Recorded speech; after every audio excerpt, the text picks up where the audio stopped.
blackness of space. Their leaders are an Earthman with no fear and a stranger with no heart. Travel beyond our time and solar system, into new galaxies, into worlds beyond your dreams. Star Trek, every week, in color.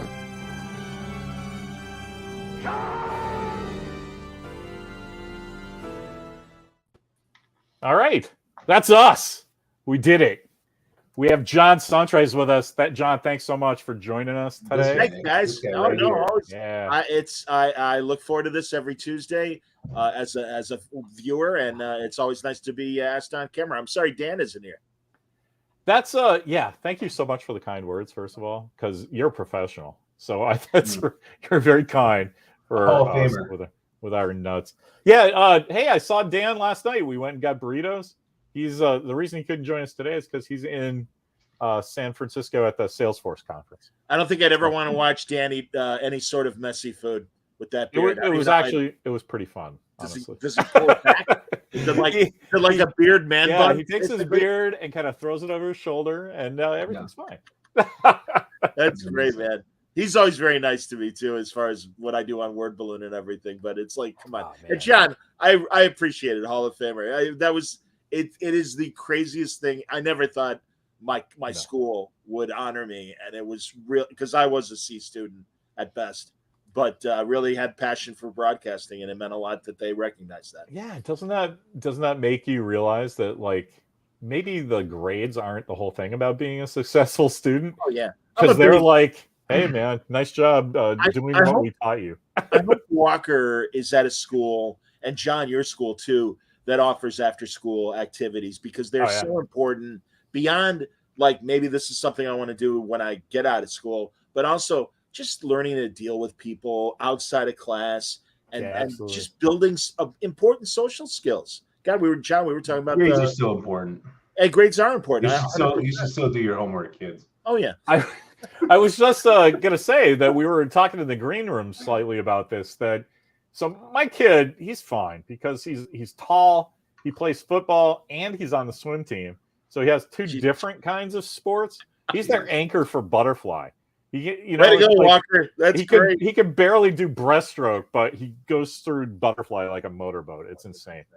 But then he also likes funny books and Star Wars and shy around girls. So it's his school is fine. It's Lowell High School.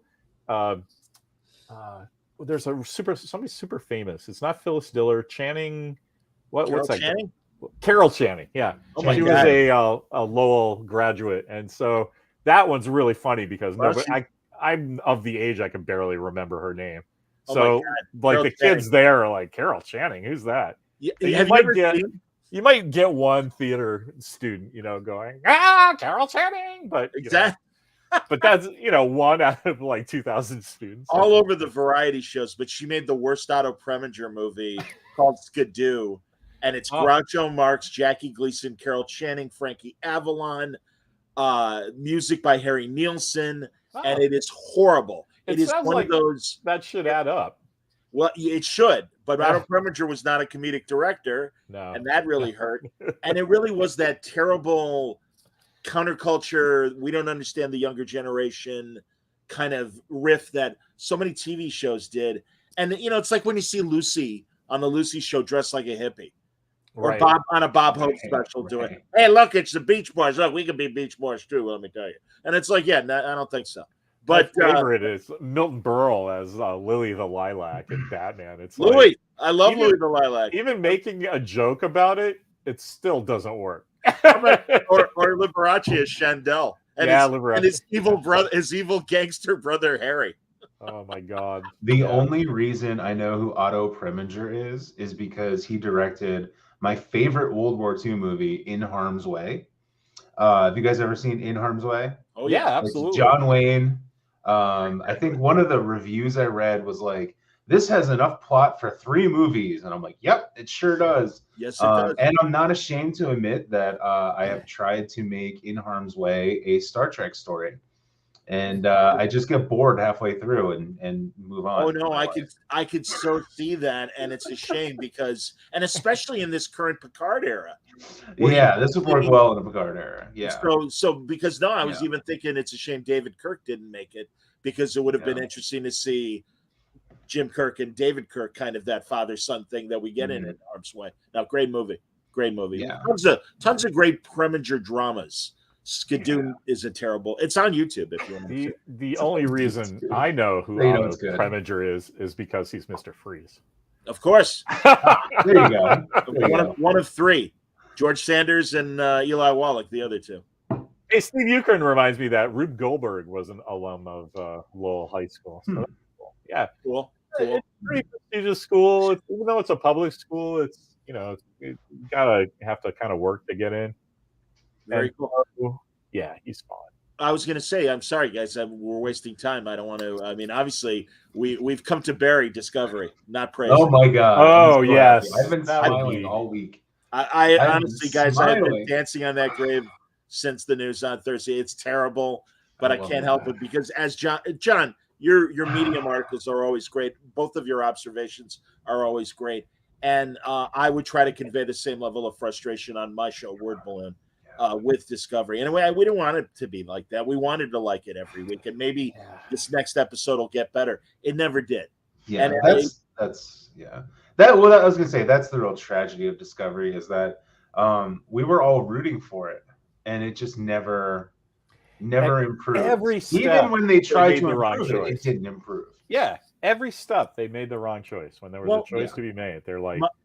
The non-Star Trek choice. Let's put it out. Yeah, they write bad science fiction. They write simplistic, so on the surface science fiction that is frankly insulting to any real science fiction fan, and especially a Star Trek fan, which always had high ideas along with the human drama.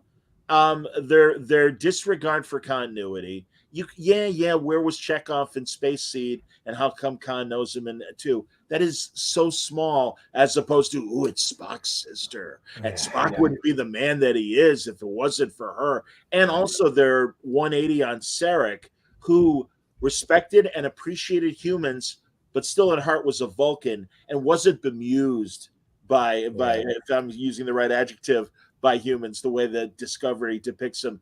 And he wants over Michael Burnham. It's So those are and also at the end of the day, they don't know how to write Star Trek.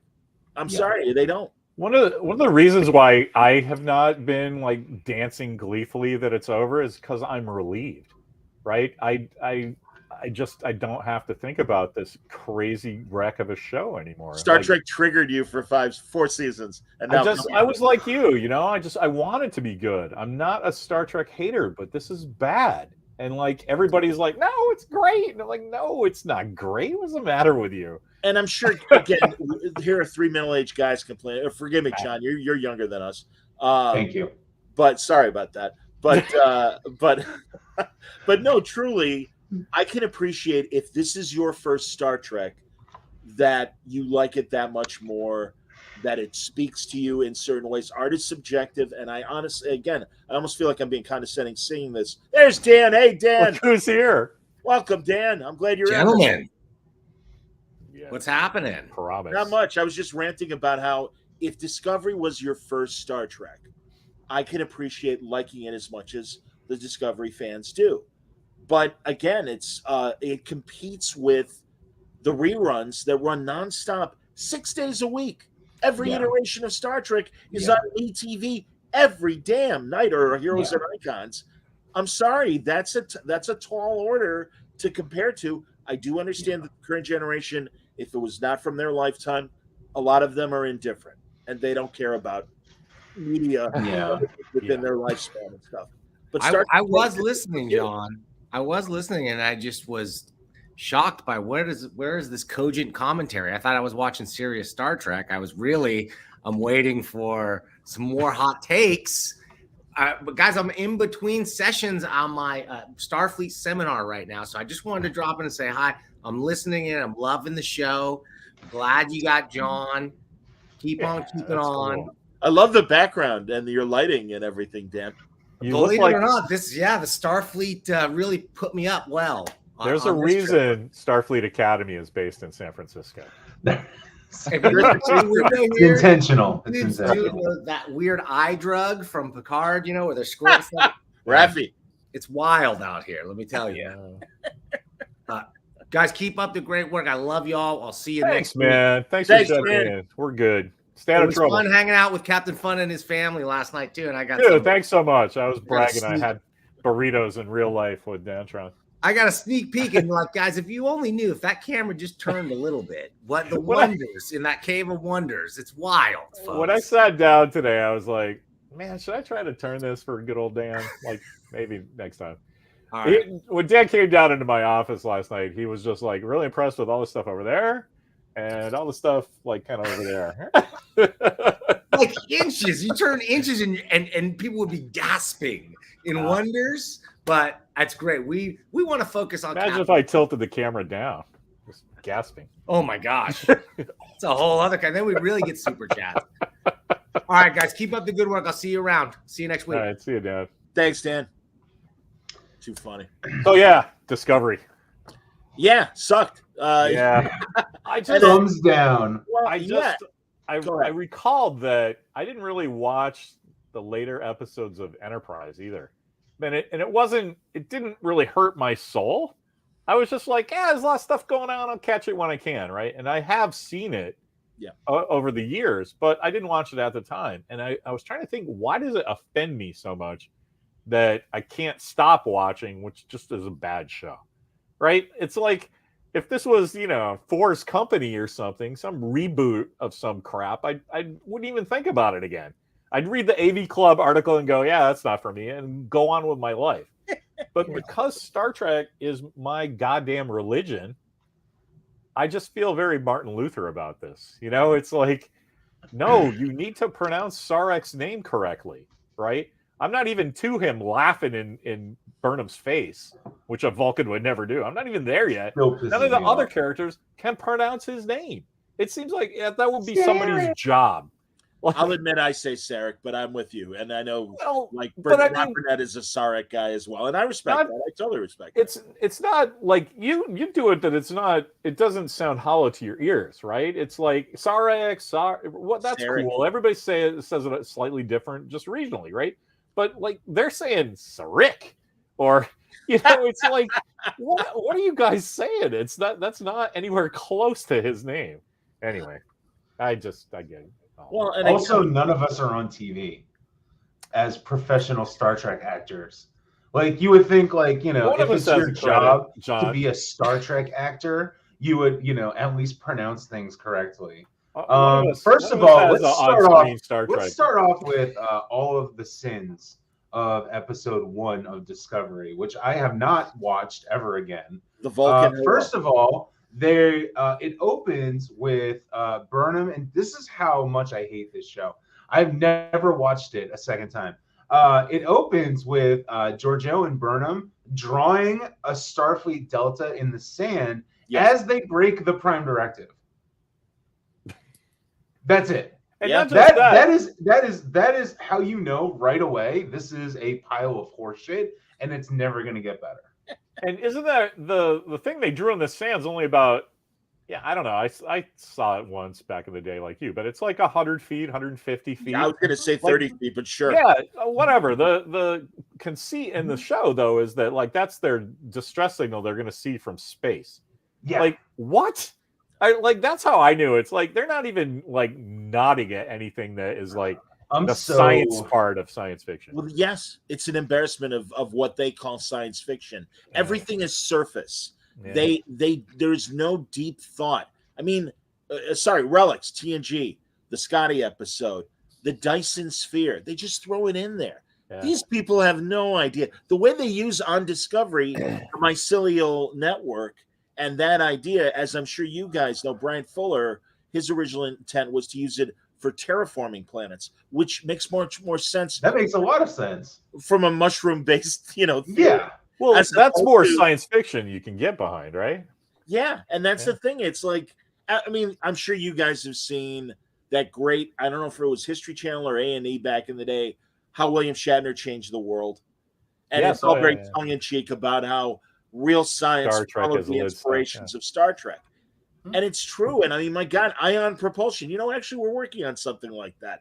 That's incredible. And that's wonderful. And that's the real connection between Star Trek and science fiction.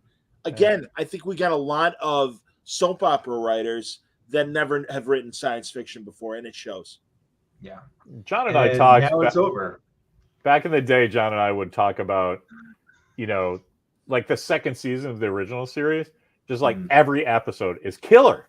And then next week it's a killer episode, and they change formats and every week, but it's something cool, and it's because they're science fiction writers and World War II vets that understood military protocol. And I know, John, that's a big thing with you as well. Well, I like the World War II aspect, how you can be best friends with somebody you would never meet in the real world. Right, which is like us. Honestly, I feel like I'm friends with you guys. I would never have met you if in California, right? Maybe at a con, maybe someday, or I would like hero worship John Suntrace from afar because he would be on my radar. But like, it's just fun to be pals, right? And that's World War II, right? I mean, the Howling Commandos. There's like a French guy, an African American guy, and hey, fuck you, I was born in Fresno. Right, and Gabe and all those guys, but they're all buddies. They would never have interacted in the real world, right? But because they're killing Nazis together, hey, they're buddies. And that's what I love about Star Trek. And now they've got it set up. It's like, well, we all go to the Peach Pit. It's just flying around. It's 90210. Called 10 forward now. It's like, no, that's not Star Trek, guys. and I will always. There's been a couple like very common pro Discovery talking points that have come out this week. One of which is driving me insane because without Discovery, we wouldn't have all of these great new shows like Strange New World and Picard and Lower Decks and all that. So even if you accept the premise that these are good shows, even if you accept that, right? Discovery is not the root of all these shows. Axanar is the reason Discovery exists. That's true. I wrote a fucking paper about this. I won a goddamn award for it. Yeah, Axanar. An award-winning paper, John. An award-winning paper. They were in courts and they had to prove that Axanar was a direct threat to their IP. And so what they did is they said to the judge, hey, judge, we currently have a prequel, TOS prequel in production, which is what Axanar is. Therefore, they are a direct competition to our intellectual property, which is why they won the fucking case in the first place. Do we have proof that really the only? Yeah, read the fucking transcripts. Read the transcripts. You did the research. I'm not yelling at you. I know. It's all drives me insane because it literally. So next thing you know, they announce a TOS prequel show, which didn't have a name, didn't have a fucking showrunner, didn't have a ship, didn't have any stars attached, right? It literally was like, this drives me nuts. The most basic idea. No, I appreciate that. Well, you saw it in answer to that same complaint, or a comment of "You're welcome, Discovery haters. This is what we did." And my thing was, as I was just saying, the reruns are on 6 nights a week. Right. Paramount knows the value of this IP, and the amount of money they made from syndicating and the merch that they made off of every iteration of Star Trek. That was all there. So even in a scenario where, let's say, they put out Discovery and everybody hated it, in the way that other show, like for instance, I know there are probably people that like the HBO Max Velma. It seems like most of us do not like it, and it's a shame because I'm a Mindy Kaling fan. I really love her. Everything she's ever done up until Velma. So maybe if it had that reaction, oh my God, do you think it would go away? Of course not. No, because, they know the value. They would have made something else. And the other thing, too, is how much, John, was the division between Paramount and CBS like making them think, okay, well, I guess Star Trek's now a movie thing, whatever. I don't really know. We need to talk to CBS insiders. Well, there's always been that rumor that everyone always tries to say, no, that's not real. of the fact that they created a whole new Star Trek license for those movies, the JJ movies, right? So it's like these are two legally separate things because two companies are legally doing the same thing. Yes. So like it always baffled me that people are like, oh, that doesn't make sense. I'm like, none of us are lawyers, but we all understand the idea that two companies are doing the exact same thing. They're probably going to have a lot of legal buffers between them, right? Larry, look how long it took for Warner's and DC Comics to get the idea of the 66 Batman series. Oh my God. Fox production. And yeah, I mean, it really was this ridiculously long negotiation prior to the Disney Fox merger that finally Warner Brothers like, you know, it's ours. What do we need to give you? And then, you know, it happened before. I don't know if you guys know with Oswald Rabbit, Walt Disney's original creation, and it was owned by Universal. And finally, Universal and Disney sat down, and it's like, we want Oswald back. He's like the one Disney character that we don't have. And part of it was, which is crazy, and this is how long some of the legalese can get, and the various, okay, if we give you A, you need to do this with B. Al Michaels doing Sunday Night Football, he was released from his ABC Disney contract to do NBC Sunday Night Football for you. Oh, yeah. So, yeah, man. Well, I mean, there's always, you can get. You guys know about the contracts. You can, if people sign, you can put anything in a contract, and everybody has to agree with it.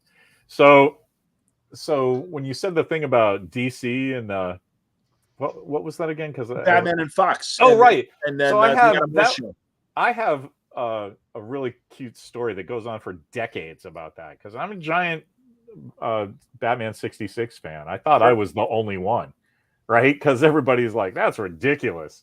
And so in the 99, 2000, I would go to the DC booth at San Diego and go, man, all I want is a blinking red phone with a little cake topper on it. Like, this should be the easiest thing in the world to make. I'm not asking for the Shakespeare thing with the switch. I'm not, or the bottled city of Candor. Give me the phone. Yeah. and always, like, when I started, it was around 95. They're like, oh, that's a great idea. Maybe we can do something. And then around 99, 2000, it's like, look, you keep coming every year. I'm going to tell you the real thing. We can't do it because of 20th Century Fox. I'm like, that's bananas. You guys own Batman. And they're like, yeah, but they own the physical representation of the stuff in live action. I'm like, I started to fall asleep. I don't care. I just want the goddamn phone. What's the matter with you people? And there's a whole bunch of money on the street. And then the next year, whoever it was, I have her business card. I don't remember because it's 20 years ago, 25 years ago. Man, couldn't it be 30 years ago now? No, 25. I was told there'd be no math. She's starting to get mad at me. Like, look, I told you what's going to happen. This is never going to happen. And then, 10 years later, you can go buy action figures and the whole set of the, I had to get a bootleg thing of the show, but it was given to me. So I didn't go pirating anything. Well, I mean, but like you used to be able to, that's what you had to do in the old days. You guys want to talk about like the power of the brands and the power of merchandise. How much Discovery merchandise is there? Zero. There are those awful T-shirts. I know those. They're not Sideshow. I forget the name of the company. Burnett is all over statues that are nice sized representation. Oh yeah, and I know they made a Saru. Okay. Yeah, they had Mego guys of Burnham and Saru. Okay. And in the past nobody year, buys them. In the past year, they've re-released like 7 different TNG and like Wrath of Khan era toys. Did you guys? Yeah. People like that. Good news. People buy Kirk and Spock and fucking Jean-Luc Picard. People don't buy any Discovery shit. Which, again, you know what? I defy. I would love to, and I've yet to meet the Discovery fan who, and it got better in seasons 3 and 4. But can you name the bridge crew for me? Well, they don't focus on the bridge crew. Yeah, but that's where the action is. And like it or not, someone is going to yell fire phasers, fire torpedoes, especially in this era of New Trek, where it's much more pew-pew than, well, your planet has one philosophy and this planet has a different philosophy. Can we discuss it? And they know that was a mistake. They know that was a mistake because the first episode of season 2, fucking Anson Mount is like, all right, we need to go around the room and fucking say all your names. And for the lead up to Picard season 3, They literally put out a whole fucking press release thing about here's the bridge officers of the fucking Titan. But like they know, like yeah. Anyway, but that's more. Oh, that's huge. It's more of a thing to me that reveals they don't fucking know what they're doing. Yeah. Because you can't just have a program guy. Here's all your roster of your players that you're going to find out, and this is the Lieutenant Commander. Who gives a shit?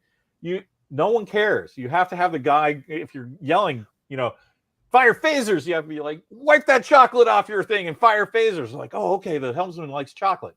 I have to do that, or no one's going to care. Larry, something you always say is, the reader doesn't care about the background story, right? The context. The reader doesn't care about the context. The writer has to know about the context, right? The writer has to know all the appendix of all the background information, right? They skip that part. Yeah, they just completely do that work. That part. So that's why none of the characters are coherent. That's why none of the stories are coherent. That's why none of it makes sense, because they don't have anything in the background to work on to begin with. But for a show that is 100% world building, that's the part I don't understand. Like John's point of just do a little backstory with your dialogue, right? It was the easiest thing, and for some reason, modern TV has kind of forgot how to do that. Yeah. Your Marvel stuff with Johnny Favs and Dave Filoni's Star Wars stuff, they get that, but like Warner's and Disney, I don't know if they get it. That's why it works. Because you watch the fucking Mandalorian and it's like, oh, I immediately know where I am. I know I am in the Star Wars universe. Right. Done. Steve Eucrin says, do people buy it or do collectible places buy it and hope to sell it? I have a... Check me out. I made that happen. So... Click the button. One little anecdote here is when Eagle Moss went out of business and they were having a fire sale on all of their stuff. You know what the cheapest Eagle Moss models were? Discovery, I guess. Want to guess? Yeah, nobody cares about the Discovery. The answer is the Discovery stuff. Of course. They were like anything designed by Johnny. Pennies on the dollar. Like you still had to pay a bunch of money to get like TNG era stuff. Like, you didn't have to pay shit. I get the Discovery stuff. What do you think that is? It can't just be that the show sucks so bad, because I think like you will buy cool stuff if it looks cool, but but do you have isn't well designed? Like I'm never buying a Discovery uniform. Forget it. You need an emotional attachment. During COVID, I started buying because I was a big Corgi car kid. Very fortunate to have a dad who would come back from a golf trip. And present me with a Green Hornet Black Beauty or a nice Batmobile or whatever. And I can't afford those, but I could afford a lot of Hot Wheels. And I wasn't looking for the rarest Hot Wheels. I literally bought the Scooby-Doo Mystery Machine under $10 and a Flintstones and a Jetson car. And also there was a company called Johnny Lightning that made Hot Wheels sized cars. And I got the Ghostbusters car, and I got Smokey and the Bandit. I got the Bandits Trans Am and Smokey's. They're fun. And again, it's like, no, that's the kind of stuff I would have if I were working in an office. Those are the kind of things I'd have on my desk. You need an emotional attachment. And I don't. I'm sure there are people that have Eagle Moss Discovery ships. I just don't think there are as many fans as we said have the other ships that we all have. And I think it's a different kind of fan, because there are people, if you want to believe that there are Discovery fans, which I'm not entirely convinced that there are. Bigfoot's real too. Well, because I mean, look, we've all seen the trajectory of Discovery reviews. A whole bunch of people were praising Discovery for a couple years. Then all of a sudden the heat was off and there was other shows and no one was really paying attention. And those Discovery reviews kept going down, down, down, down, down. Fucking Slash Review today published a thing that was like, Discovery's always been shit. It's like, of course it is. Of course it's always been shit. We've been telling you this since fucking 2017. If you listen to us, we're the same guys in the snake. If you didn't read Slash Review, you would have known this. Yes. Like, anyway. Yeah. But I think it is a different type of fan. They're not going for the nerds who want action figures and starships, like me sitting here at the fucking starship right in front of me. Like, they're not going for those people. They're going for the binge and forget type viewers, which are very, prominent in today's media. I mean, I think building on that, John, and Larry, do you think 10 years from now we're going to see Discovery novels or comic books? I agree. I mean, it's possible, but it's never going to get so there's been a resurgence in Enterprise. Enterprise is still, it's not anyone's favorite, but people are actually, Enterprise was good here. I'm one of those actually. I don't think anyone is ever going to say, actually, Discovery was good, because it's not. That's what I mean, man. I think it's Enterprise, good. If you forget the end, I think Enterprise is just fine. There are several episodes. Yeah, everybody's just mad that it was all a dream. It was a holodeck. Everybody's mad about that. Well, yeah, and again, I've heard Rick Berman and Brandon Braga try to explain. I even remember, Larry, I don't know if you remember, John as well. There was an internet show that Gates McFadden used to host, where she would do one-on-one interviews with all the vets and everything. It wasn't a podcast. It was literally just streaming as audio. Oh, yeah. And that's cool. They had they had the vets. They had George Takei, and I'm sure Nichelle Nichols did an episode, but all the TNG and Deep Space Nine people. The last episode was Brandon Braga, and it was during Voyager, during Enterprise, and they would get faxes of questions and stuff. And Brandon Braga, to his credit, was on there live, and all of it never got nasty, but there were a lot of disappointed fans. Why would you think this is a good idea when we were so invested in and there were Enterprise fans? Obviously, the numbers went down, and just like you, Larry, I got indifferent.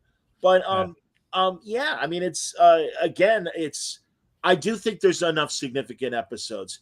It was diminishing results since TNG, although Deep Space Nine is my favorite, and I do adore that show. But Voyager, okay, maybe a third were exceptional, and I'll even say exceptional. Enterprise, maybe 20% were exceptional. Yeah, I liked. I came back to Enterprise, which I never did. I kind of zoned on the end of Voyager, and I didn't even pay attention to what was going on.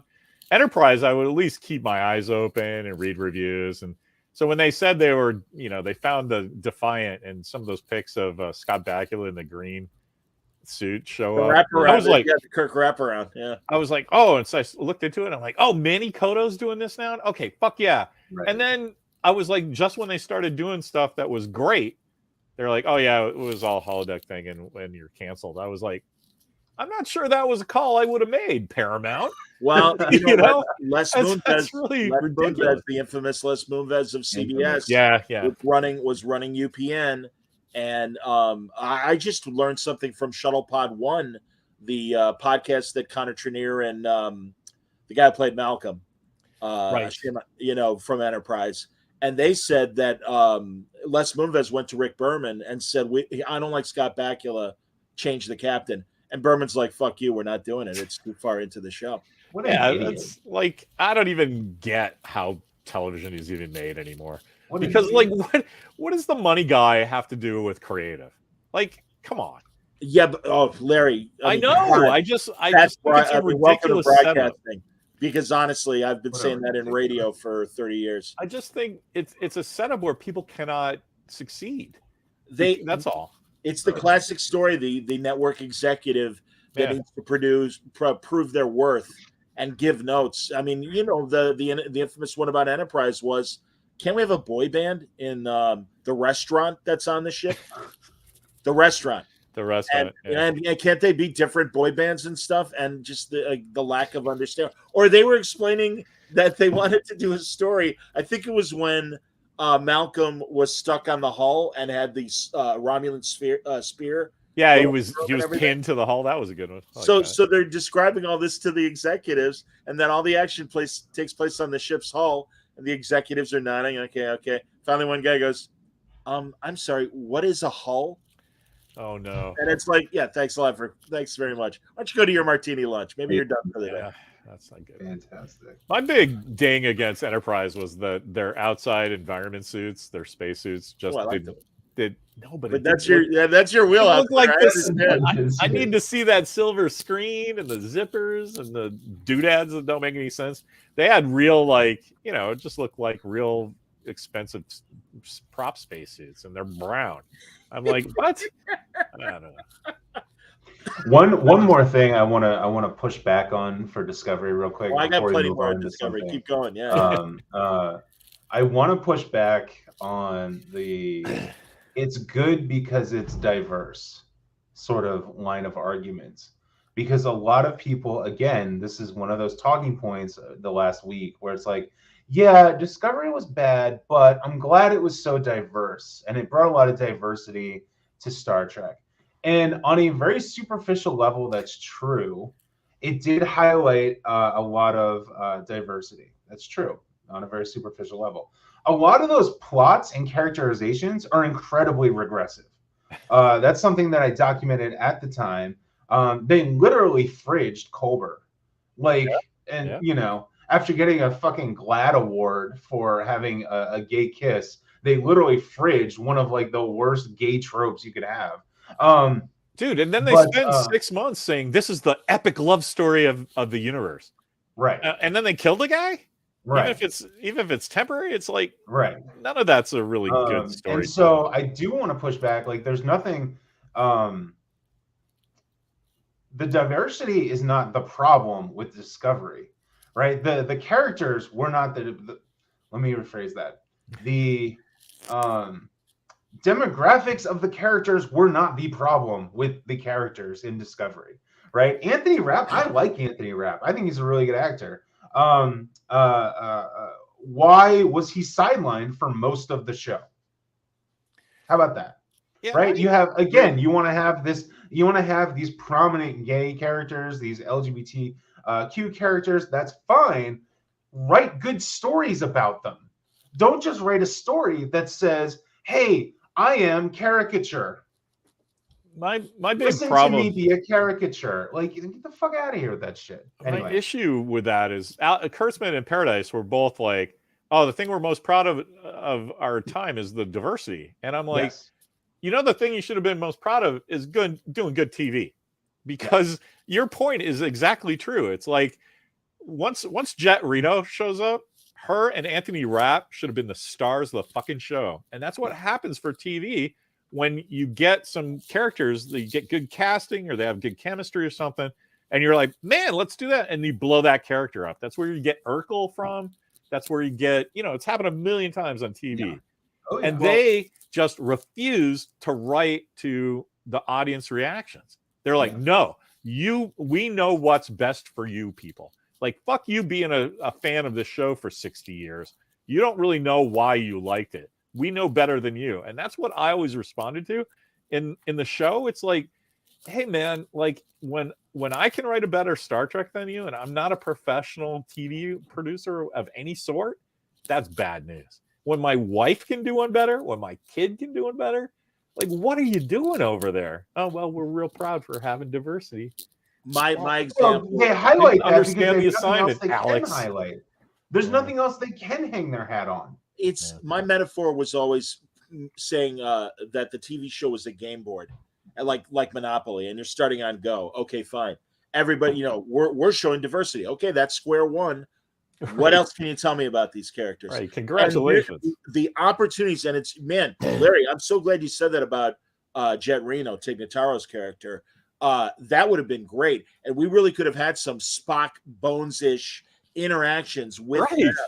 And again, other than the fact that they're diverse, they gave us nothing other than a little insubordination from Jet Reno, but also the Adira Gray relationship. Even worse examples: a non-binary person and a trans actor being together like that. That's great. All they said to each other for the time they had was, "You're so special. You're so special." They have in Adira, they have a human that has a Trill symbiote and completely shut off everything that's interesting about being a Trill. That made no sense whatsoever. And Gray, hey man, fantastic. What else can you do for us other than talk down the computer and her bullshit sentience and I don't like myself, Dave, I'm scared, poor man, Hal 9000 moment. And it really, as you said, John, it's poor representation. It is the most base representation. And the community, and I'm saying this is a cisgender white guy, I believe the communities they're trying to represent deserve a lot more than that, and they didn't deliver. And it's that Michael J. Fox speech in American President. I texted it to you guys when we were talking about doing this, where in the American President, when Michael J. Fox is telling Michael Douglas, these people have been starving for thirst so long, you could give them a cup of sand and think it's water, and it's no, man. It's again, I understand. Yay, we're here finally on Star Trek. We've only been represented through analogy, and now we're finally here. But again, and also just the fact that it's 500 years in the future, 1,000 years in the future. It's like these would be settled on Earth, and we're already into interspecies relationship. Yeah, I just believe that as we progress here in the 21st century, it's not going to be an issue in the 21st century. It's okay to acknowledge it and say, "Oh, that was great, great job, Miss Adira. Oh, I prefer they." Okay, and that's it. Not the pregnant pause, not the dramatic. Just they did that already with Core and Jadzia. Hey, what's up? Trill name I forgot. No, I'm Jadzia now. Hey, what's up, Jadzia? It like Core, the most like fucking giant cisgender fucking stabby guy ever. It's just not a thing in the future. And the scene they wrote for those three people with those three actors made it sound like fucking Leave It to Beaver was coming out in 1950. And I'm like, you cannot fucking tell me that in the 23rd century, this is an issue whatsoever. I mean, I know I live in San Francisco and everything, but it's like, holy shit, that was just awful. And I'm like, man, I'm a white guy who likes girls, and I think that's offensive. Man, if I was a member of a community they were trying to target, I would be losing my fucking mind. That's it. Yeah, that's it right there. What are you pointing to? I've called it tokenism a few different times. I think the representation that they're so proud of was so superficial and borderline disrespectful. Yes. And you can come at us and be like, "Oh, you haters, you're all Trump people. Go fuck yourself." No. We want better representation. How about that? Absolutely, man. I just want some good TV.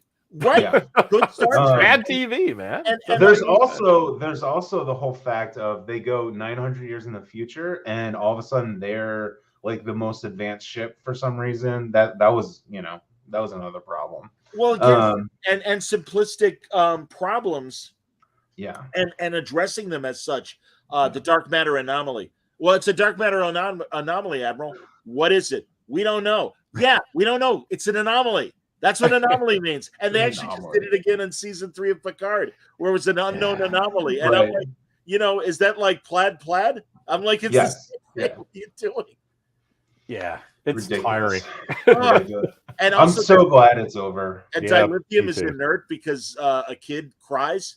What? Yeah, none of that. Oh my god, like, that was honestly when it was like, hey, we're in the future, and guess what? Everyone's stranded because dilithium is suddenly rare. That's interesting, but that's a cool premise. Why? Yeah, but their solution to why was like, what? There's a kid whose feelings are hurt, and that's why the entire universe had to stop. What? Jesus Christ! And just the trauma drama, everything is so negative. I was watching the because again I am obsessed. I need to watch. I love It's Not Just Us for a change. Like John Santos he's going nuts. I'm so sorry. I hope I'm not. Dan thinks we're crazy. Are you kidding? This is Dan thinks we're crazy and like, are you guys done yet? Like, no, we're not done yet. How about that? Absolutely not. I was rewatching the Captain's Summit where it's Whoopi Goldberg interviewing Shatner, Nimoy, Frakes, and Patrick Stewart, and Frakes says listen, or either Frakes or Stewart said Roddenberry's idea that we are going to reach this utopian future might not be plausible based on the way things have been going in this early 21st century. But that said, that's the hope. And the hope is always there at the start of Next Gen and all the other iterations of Star Trek at the beginning. The problem with Discovery is it's despair, it's world, or universe cataclysm level events, and also Starfleet sucks and we suck and everyone's upset and they got their personal dramas. And the hope comes at the very end of the 10th episode. And by then we are so beat up with how depressing the future is that it's like, all right, good. Okay, I got to lie down now. That was great. So all right, I'm shutting up now. You guys keep going. My last Star Trek column for Dorkcord, I quoted John Price because the two of us were like, before it started even, we were like, here's all the things that's wrong.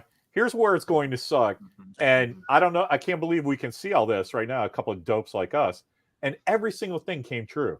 And it's like, if a couple of guys who just like watching TV can see all the like crazy signposts coming at you and they can't, like, it's just TV production is set up in a way that no one can succeed. It's all just a fucking crapshoot, right? It's cronyism.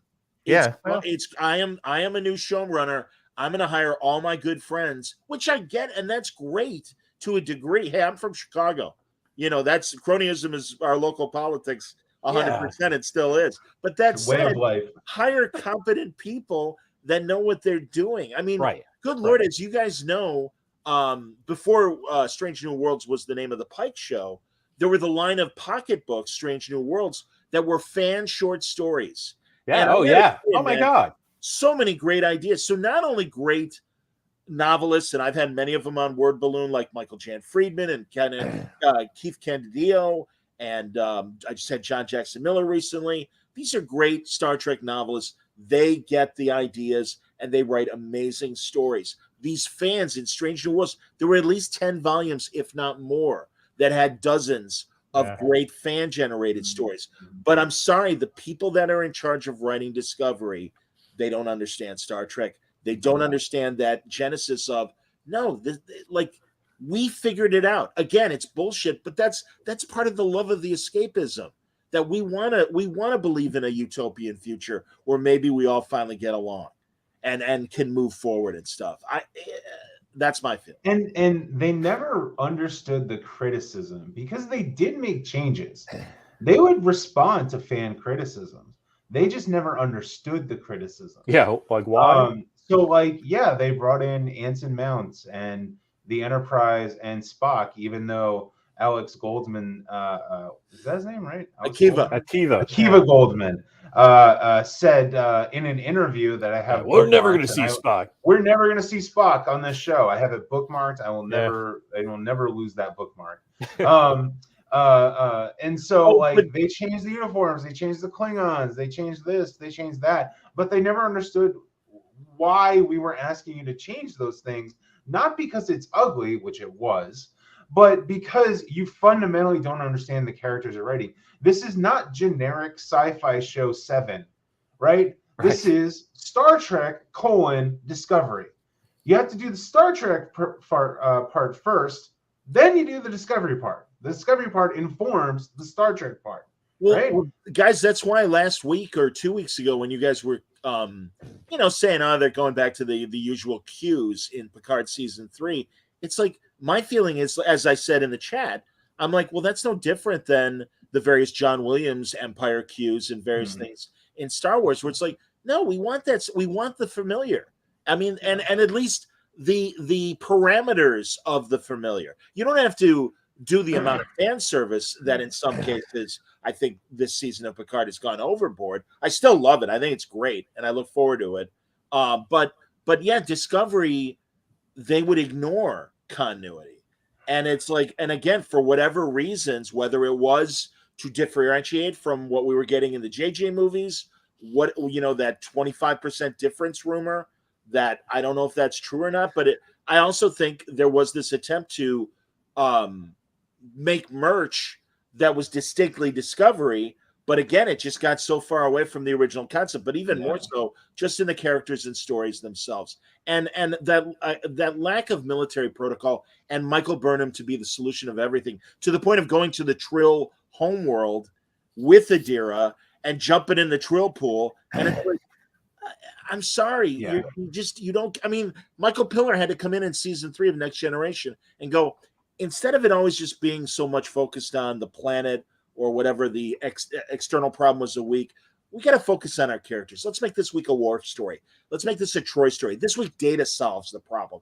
it never diminished Patrick Stewart as being the main character, but it was recognizing that this is a team structure, a military structure, and Michael Burnham can't be the solution every goddamn week because it doesn't ring like Star Trek. It doesn't ring true to life, man. That's why the whole thing with introduce the bridge character thing just doesn't work, because even in the old show, Scotty fell in love a couple of times. You know, Dr. McCoy is off with the priestess girl from Yanada or whatever. You know, you had a thing where I'm sure it was a solution of like, let's give the top 3 guys a break this week.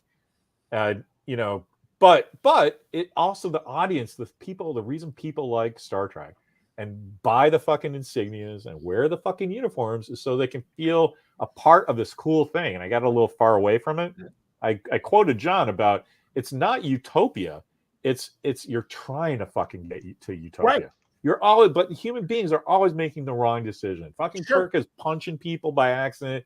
He's got babies everywhere, you know, but he's still trying to do the right thing. Yeah. And all of that is missing from modern Star Trek. And truly when in Picard season 1, when they showed Jean-Luc with the initial first happy, hey, don't worry, the Federation is coming to save you, Romulans, don't worry. And you meet the nuns and you meet the ninja guy. Yeah, when he was a kid. Great. But anyway, he's in all white. And I read many modern critiques of it. Oh, here's the white colonialism. And this is the Rudyard Kipling thing. And it's like, no, man. The Federation and Starfleet. By the way, I love Larry's take that really the underlying thing with Starfleet is, hi, we're here for your dilithium. Can we have your dilithium, please? And that was it. And I'm like, no, man, this is the 60s. This is the Peace Corps. Right. This is the vibe that Starfleet had. It was, we're here to help you. We're going to make your water drinkable. You're not going to have to drink muddy water anymore. We're not here to screw up your society. We're not here to interfere. All we're trying to do is help make your life better. And, you know, if you join us, we'll protect you and we will learn from your culture. That's the Peace Corps. I mean, Kirk literally says it in Mirror Mirror when he's talking to the planet people. He's like, look, yeah, you got 2 options. One, the Klingons are going to conquer you and take your dilithium, or you can partner with the Federation. We'll give you better access to this, access to this, right? Yeah, it's all a fucking shit show. Well, and again, I mean, and you got it a little bit in Discovery where she and Book went to the one planet with all the butterflies that were attacking him and everything. But by then it was kind of evil butterflies. Yes. But they didn't lean into that enough. Or even during the Dark Matter Anomaly story, when you had the opportunity of really having an intergalactic summit.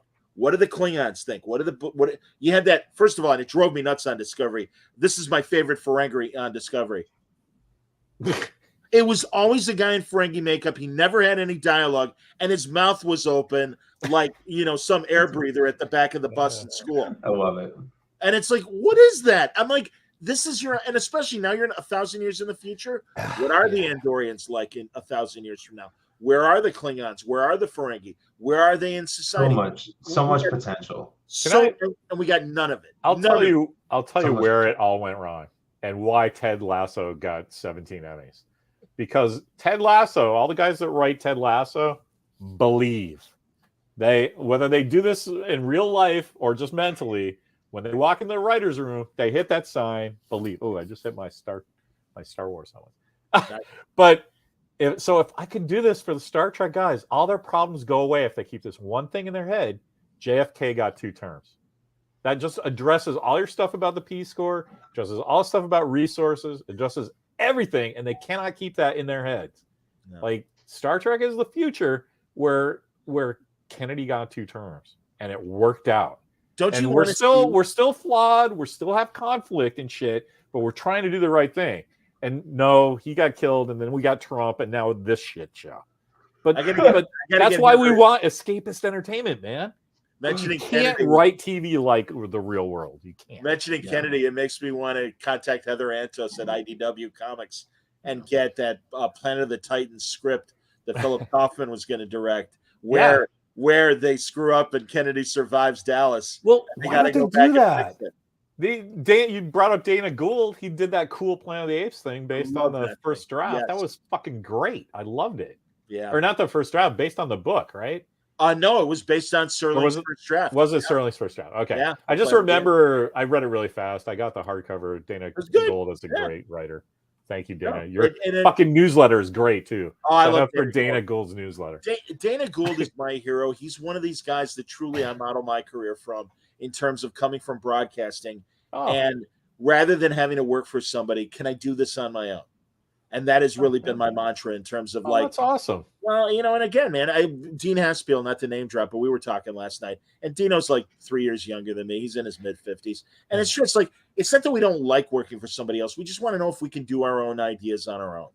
Right. And that's the ambition. So, and again, it's funny. I was watching Alec Peters, the infamous Axonar man, do a recent YouTube, and I was curious of the progress of where he is, because goddamn, man, I mean, Prelude to Axonar was almost 10 years ago now. Yeah, it's getting there. And it's like we're still waiting, man. What the hell are you doing? I mean, and I didn't think he could finish it. Wasn't that part of the? Well, he was going to adhere to the fan film rules. Yeah. Oh, that it's like going to come out in 15-minute segments or whatever. Yeah, pretty much. But I have to say, honestly, Larry and John, I don't know if you guys, how many of the since they've imposed the new fan film rules. Every now and then I run into one that I think is really well made, and it's only 10 minutes, and I'm surprised at how satisfied I am by the 10-minute presentation. Yeah. It helps the quality of available like uniforms, props, things like that. Oh my god. Helps, right? Because what makes like fan films and recording technology, right? Oh, absolutely. So they look better, they feel better, right? So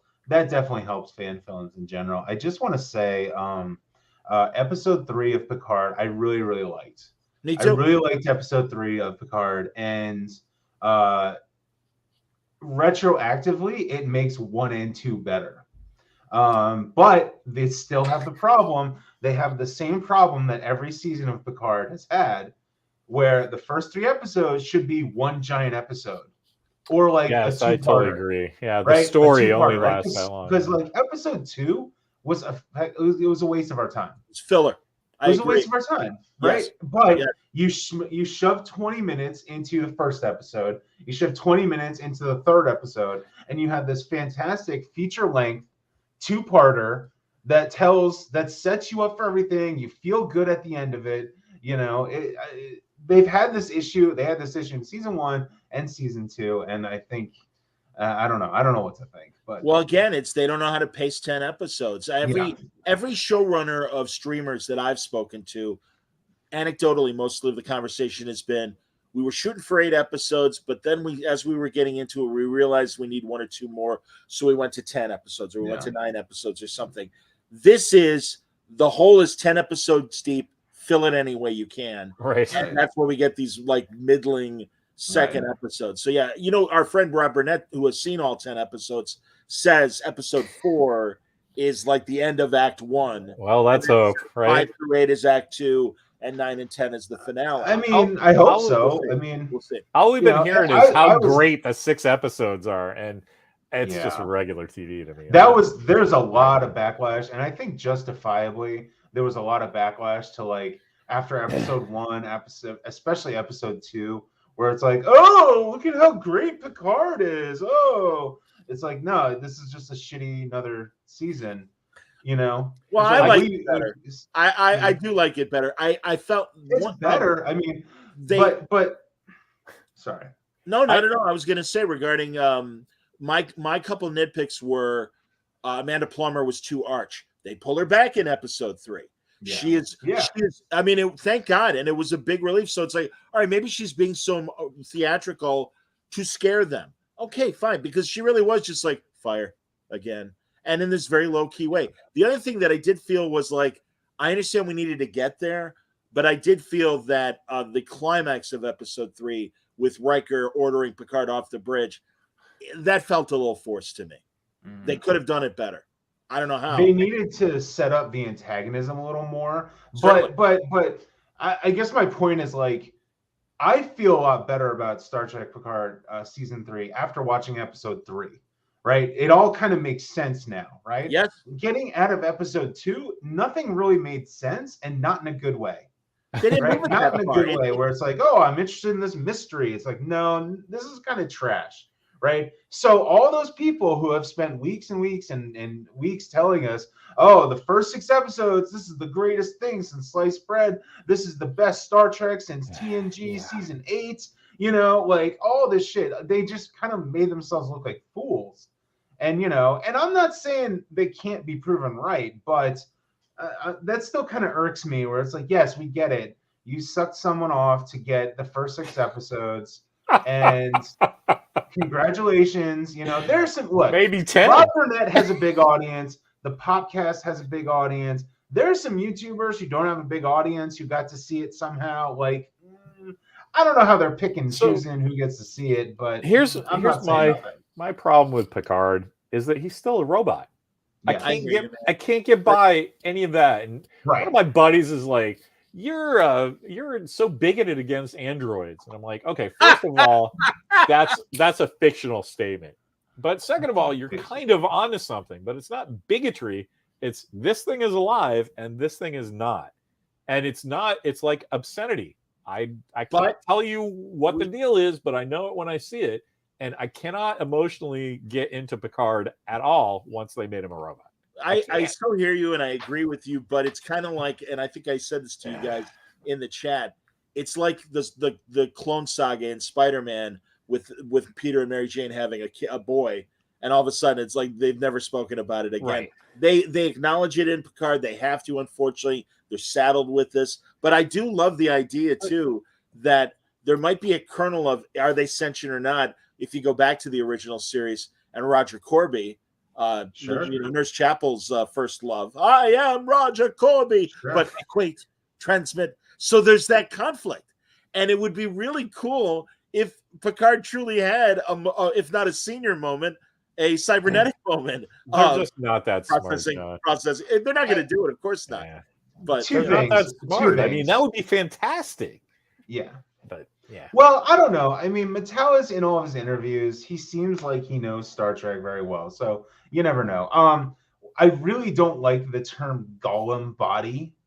And they keep using that term over and over. Picard and his Gollum body. I really don't like that because I understand like the word itself, but like that's not what it means in pop culture. In pop culture, what it means is fucking Smeagol, fucking going after the ring. Like that's what it means in pop culture. Well, but it's right? I understand that. I'm just saying I don't like it. Like just call Data. Like no one ever called Data a synth. Right? All of a sudden, we have this derogatory term, synth.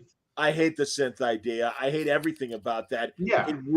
It destroys Measure of a Man. It doesn't honor Measure of a Man in any certain way. Yeah. And it makes no sense. And now we have, did you ever talk to in the synthetic flesh? Like, go fuck yourself.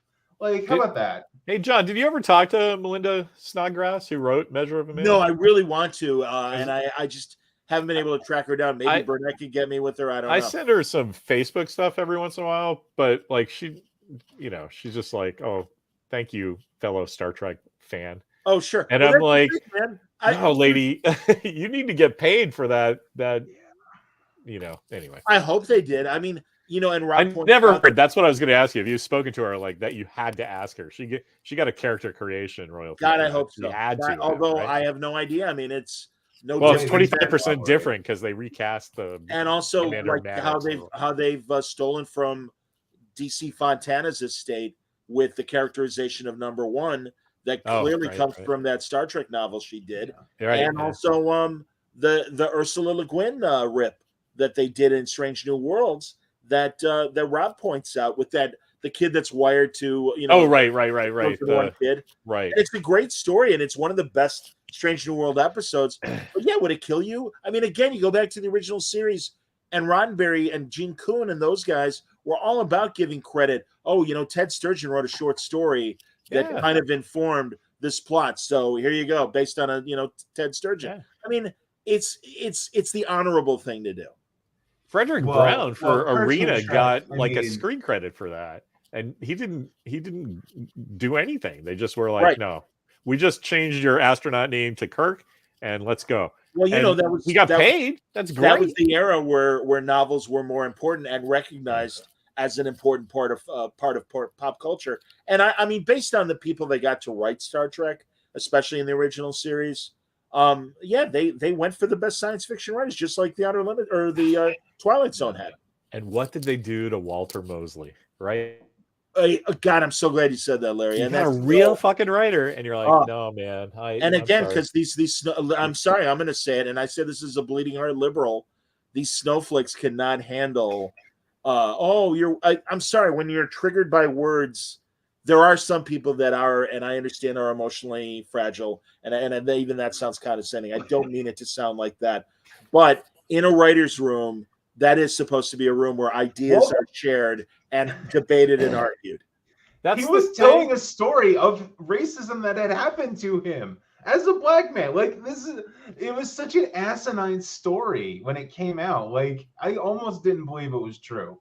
I'm like, no, they're not this weird, right? No, and what a missed opportunity to have a great writer like Walter Mosley in your writer's room. Here's my thing, though. A writer's room, John, you were sort of leaning that way. A writer's room is a safe space. That is the last fucking place that story should have happened. And every single person in there should be embarrassed by themselves. Right. Like, forget that it was a well-known writer. Just say it's just a kid telling a story, and you do the same thing to that kid. We never hear about it because he's not Walter Mosley. But the thing is, that's like the most un-Star Trek thing ever. That, like, there's the Space Abraham Lincoln. They have a scene where Uhura goes, no, this is the future. We don't fear words anymore. Like, if you're sitting in a writer's room and fearing words, you can't be successful. You can't. Sorry. Not the Star Trek fans. Right. You're not true to Star Trek. Absolutely not. So, and they don't get that? Like, what the actual fuck?